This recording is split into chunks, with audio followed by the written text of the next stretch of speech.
Voici les 12 livres à lire en 2024 si vous êtes agent immobilier. Alors, ça représente un livre par mois. Ça peut sembler peu pour certains et beaucoup pour d'autres. Je suis moi-même passé par là. Il y a quelques années, c'était impossible pour moi de lire un livre. Principalement parce qu'on me demandait de lire des livres non-fiction, comme la majorité des auteurs qu'on nous a recommandés à l'école. Et ça, je détestais. Et il y a quelques années, ça a fait sens parce qu'en fait, je suis tombé par hasard sur un livre de développement personnel qui, au-delà de l'aspect développement personnel, m'a appris beaucoup de choses sur l'état d'esprit à avoir en tant qu'entrepreneur.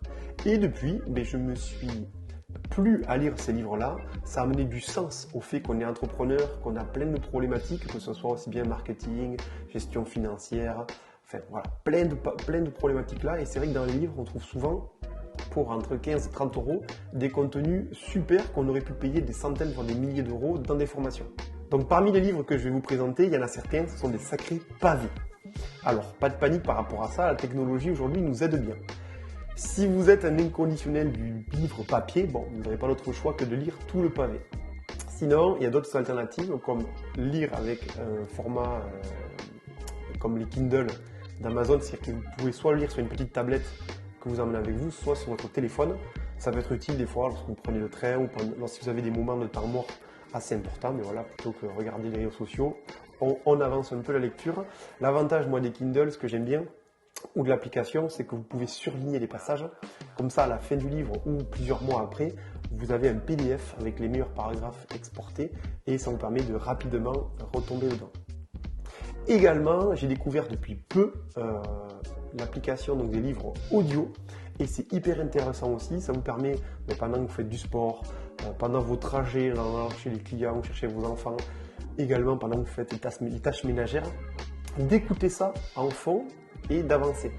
Je me suis rendu compte que les meilleurs livres que je lisais, souvent je les achetais avec ces formats-là différents. C'est-à-dire, par exemple, si je lis sur Kindle un livre qui me plaît, j'achète souvent la version audio pour l'avoir aussi pendant mes trajets quelques semaines après pour que ça me revienne. Et des fois, je peux aussi l'acheter sous format papier en plus parce qu'il y a des graphiques. Ça permet aussi de prendre des notes dedans. Enfin voilà, suivant les livres, j'aime bien les acheter sur plusieurs formats différents. Donc on va passer de suite aux livres, aux 12 livres que je vous ai sélectionnés. On va commencer par les 4 premiers qui sont liés purement au métier d'agent immobilier. Et ensuite, on va avoir des livres plus entrepreneuriat au sens général. Alors concernant le premier livre, j'avais parlé lors d'une précédente vidéo sur la chaîne d'un livre qui s'appelait Le millionnaire real estate, je crois, de Gary Keller, qui est le fondateur du réseau Keller Williams. Et il a sorti un autre livre qui est vraiment une pépite, surtout en période de crise. Ça s'appelle Shift. Et ça s'appelle donc Comment les meilleurs agents font face aux périodes difficiles. Et ce livre-là est super. Enfin, sincèrement, moi je l'ai lu plusieurs fois, j'ai pris des notes. Et c'est important de le relire. Il y a plein de paramètres qui sont bons au niveau de l'état d'esprit à avoir en période de crise. Les attitudes à avoir, comment éduquer nos clients, acheteurs, vendeurs. Et vraiment, ce livre, je le recommande là. C'est vrai que le réseau Keller Williams a à sa tête un auteur qui est vraiment intéressant. Il a aussi fait The One Thing, l'art d'aller à l'essentiel. Mais ce livre, vraiment, lisez-le en tant qu'agent immobilier, c'est hyper important. Second livre pour les agents immobiliers, c'est Adopte un agent IMO de Céline et Julien, qui sont un organisme de formation qui s'appelle Iconique Immobilier. Ce livre est très très bien. Moi je l'ai trouvé intéressant parce que c'est un livre qui déjà parle de marketing immobilier, donc il n'y en a pas 50 000 sur le marché. Et surtout, là où il est intéressant, c'est qu'aujourd'hui quand on fait des posts sur les réseaux sociaux, je trouve qu'on est beaucoup d'entre nous à être très lourdingue. Quand je dis très lourdingue, c'est on fait que du contenu, moi je, j'ai vendu en 2 visites, j'ai vendu en 3 visites, j'ai fait ceci, j'ai fait cela. Et eux en fait ils nous font nous remettre en question en disant que la majorité des gens qui nous suivent n'en ont rien à faire de ce que l'on fait, mais nous suivent pour notre personne. Et du coup il y a toute une stratégie axée autour de la séduction, de l'amour, d'où le titre, pour faire en sorte que les gens aient envie de nous suivre et de maintenir la relation. Troisième livre sur l'immobilier, Manifeste de Julien Raphaël. Donc voilà, on parlait d'un sacré pavé, là il y en a un. Celui-là il est super. Pareil, tout agent immobilier devrait avoir ça. Sincèrement, c'est une compilation de formations. Vous pouvez payer des centaines et des centaines d'euros dans un livre. Sincèrement, ça va de tout. Ça part de l'état d'esprit, pareil, de l'agent immobilier, à les actions de prospection, le suivi. Enfin là, on est vraiment sur un livre hyper pratique. Voilà, c'est des méthodes, on les applique. Et vraiment, si vous commencez ou si vous vous éparpillez un peu à l'immobilier, pareil, retour aux bases, mais par contre, avec ça, vous allez faire un bel investissement. Et enfin, le dernier livre sur l'immobilier, c'est L'extinction de Sébastien Tedesco, qui était un ancien coach et qui est maintenant à intégrer le réseau Keller Williams. Je ne sais pas exactement ce qu'il fait, mais il y travaille. Et ça, c'est un livre intéressant qui parle en fait que les agents immobiliers doivent se réinventer ou sinon ils vont disparaître. Donc du coup, là, pareil, il vous explique un petit peu mais pourquoi aujourd'hui l'agent immobilier tel qu'on l'imagine ou tel qu'il a la mauvaise image est voué à disparaître et qu'est-ce qu'il faut faire pour devenir cet agent immobilier de nouvelle génération qui correspond plus à l'état d'esprit que les gens veulent avoir. Donc voilà, celui-là aussi intéressant si vous arrivez à vous le procurer. Bon petit livre qui se lit facilement. Maintenant, on va passer à 3 livres que j'ai mis dans la rubrique entrepreneuriat. Enfin, je ne savais pas trop comment les mettre. Le premier, c'est Tout le monde n'a pas eu la chance de rater ses études de Olivier Roland. Pareil, c'est un sacré pavé. Moi, je l'ai lu sur Kindle et je l'ai lu format audio. Là, c'est pareil, je pense, tout entrepreneur devrait avoir ce livre. Ça parle de plein de choses, aussi bien l'état d'esprit que les techniques pour avoir ses premiers clients, pour vendre ses produits, etc. Et il y a beaucoup de parallèles à faire avec l'immobilier pour arriver à faire que son business soit rentable. Second livre sur l'entrepreneuriat, c'est Freelance, l'aventure dont vous êtes le héros. Et ce livre, pareil, je l'ai lu plusieurs fois, je le trouve super. Pourquoi ? Parce qu'il y a un gros parallèle à faire entre l'activité de freelance et le métier de mandataire en immobilier ou d'agent immobilier. En gros, il explique comment réussir à vivre sa vie dans un marché ultra saturé qu'est le freelance. Et donc là, c'est pareil, c'est plein de petits chapitres hyper pratiques, plein de remises en question, des choix stratégiques à faire.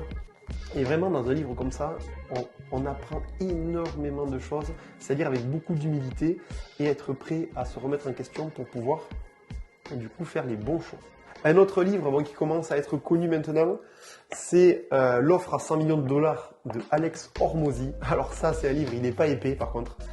Il n'est pas épais, mais c'est une bombe atomique de conseils ultra pratiques. C'est-à-dire qu'en gros, les chapitres, ils font 3-4 pages, mais dans chaque chapitre, c'est que du fais ça, fais ça, fais ça, fais ça. Donc c'est hyper intéressant. Alors là, c'est pareil, c'est beaucoup destiné aux gens qui vendent des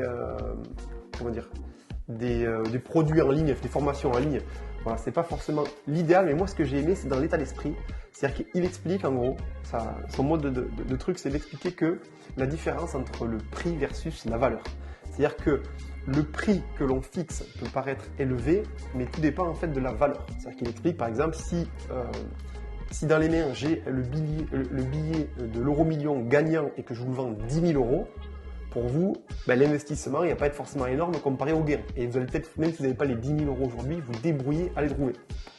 Donc moi, là où j'ai beaucoup aimé ce livre par rapport à l'immobilier, c'est qu'il part du principe de dire arrêtez de vouloir être le moins cher, faites en sorte d'être le plus cher et voire même 10 fois plus cher que le plus cher du marché.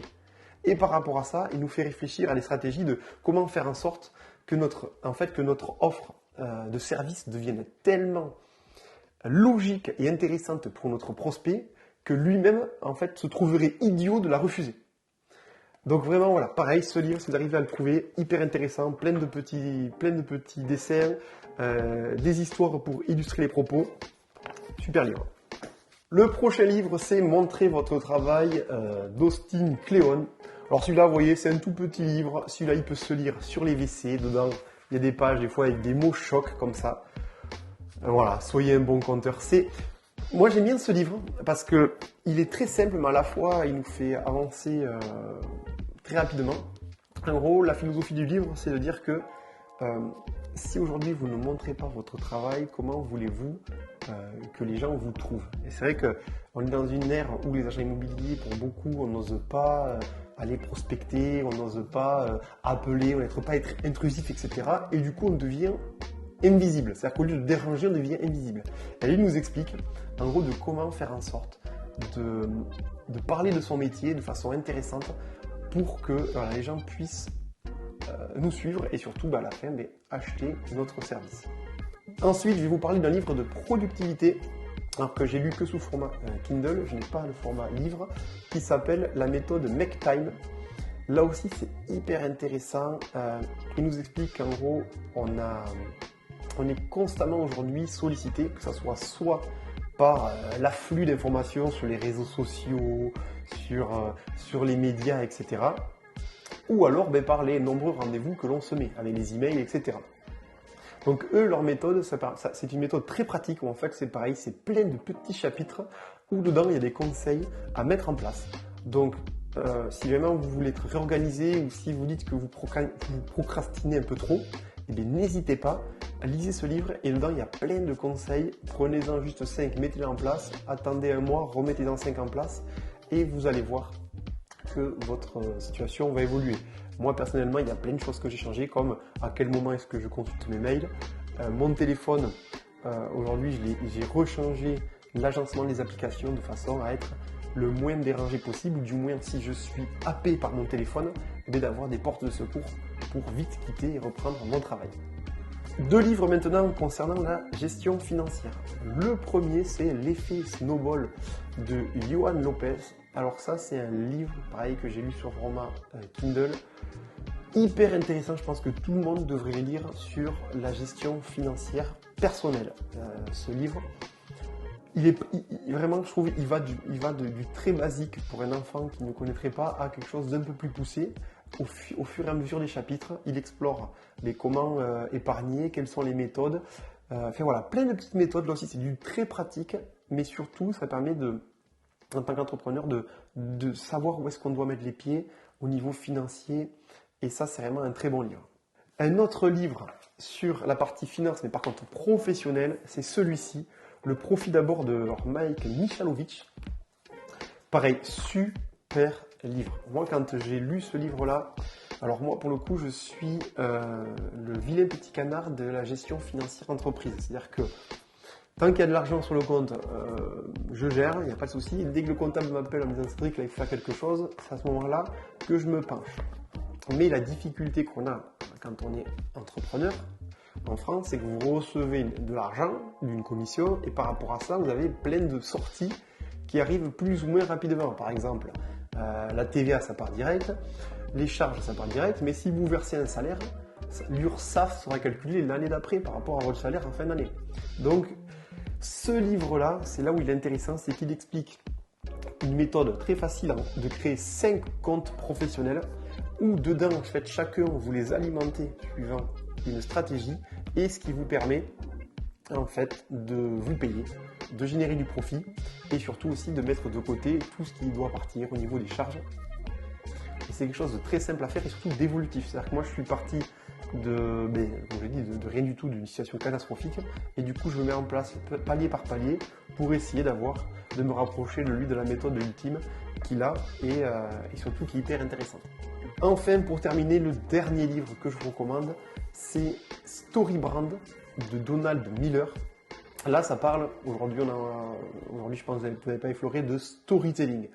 Il y a plein de livres en la matière, mais celui-là, je le trouve hyper intéressant parce que c'est pareil, c'est un fil rouge, il y a 7 étapes, vous les suivez, à chaque étape, vous avez un cahier de travail sur lequel vous pouvez noter où est-ce que vous êtes, parce que lui, il est tourné vraiment d'une façon, utiliser le storytelling pour l'entreprise. Donc pour votre entreprise à vous, partir du client, quelles sont ses problématiques, etc., etc. Je trouve ce livre hyper intéressant, pareil, je l'ai relu plusieurs fois, j'ai exporté les notes, donc c'est pour ça que je vous conseille aussi de le lire. Il y a pas mal de livres, j'aurais pu en citer d'autres, d'ailleurs peut-être que vous aussi, vous en avez, si c'est le cas, écrivez-moi vos recommandations en commentaire, et l'idée c'est que ce soit moi ou que ce soit les autres personnes qui lisent vos commentaires, et bien on pourra peut-être se le procurer, donc n'hésitez pas à y aller. Également, si vous souhaitez développer vos réseaux sociaux, n'oubliez pas, j'ai créé 30 posts pré-rédigés que vous pouvez télécharger très facilement sur le lien. ça vous permettra d'avoir en fait 30 posts. Soit vous en publiez un par jour, soit vous en publiez un par semaine pendant 30 semaines. C'est des posts préenregistrés qui sont faits pour les agents immobiliers, surtout qui évitent de parler de moi je, l'immobilier. Donc du coup, voilà, téléchargez-les, regardez-les. Si ça vous plaît, tant mieux, c'est cadeau. Si ça vous plaît pas, vous balancez à la corbeille. Ça vous aura pris 2 secondes. En tout cas, merci d'avoir regardé cette vidéo. N'hésitez pas à faire vos commentaires comme d'habitude. Je suis toujours friand de ça. Et puis je vous dis à une très prochaine vidéo. Bye bye.